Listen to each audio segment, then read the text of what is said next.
If you awaken from this illusion,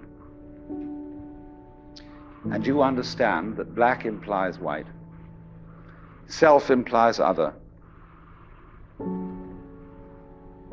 life implies death, or shall I say, death implies life,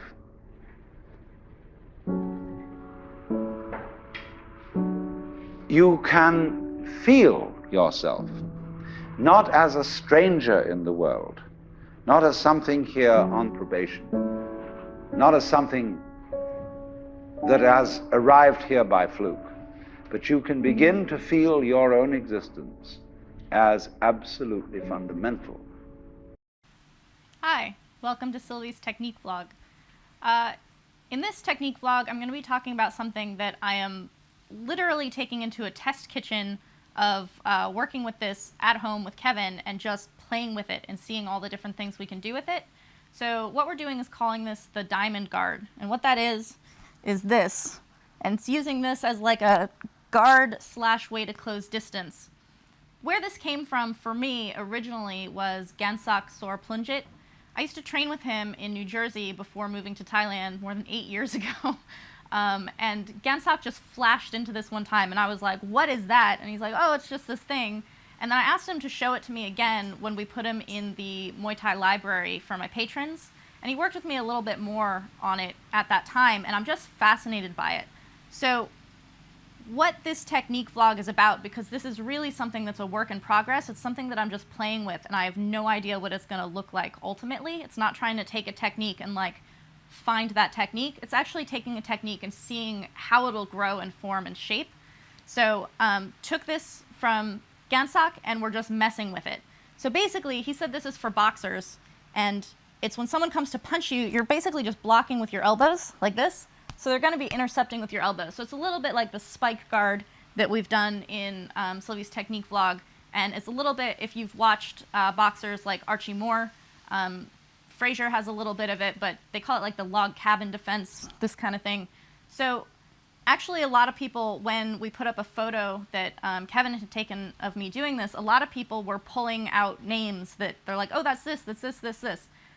Yeah, but it's also none of those things. It's influenced by, and we're playing with it. So what we're doing is we're going into the guard, which is basically you flash into it to block a punch, and then you come back out of it. What we're doing is we're staying in it. We're seeing how it moves when you stay in it, which is really cool because it's taking something that's kind of a transitional temporary move and seeing whether you can turn it into something that moves with itself. So instead of just this, as like this is the only way you see it, staying in it and seeing what comes out of it, like this. Kicks come out of it, right? See if you can knee out of it.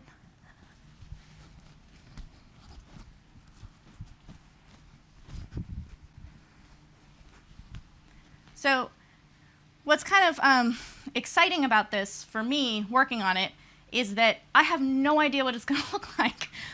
It's something that's like, let's just see all the different things it can do. It's like molding clay. So we're working on this at home away from the gym, so we'll see what we can develop with it here. And then when I get back to training at the gym, we'll see how it develops in that context with sparring, clinching, things like that.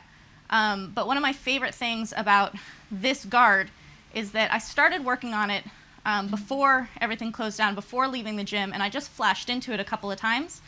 And just using it as a defense in clinch, or as I'm closing in, I'm a very short range fighter, as I'm closing in with an opponent, not only did it completely freak out the people who I was clinching with at my gym who had never seen it before and were like, what is that?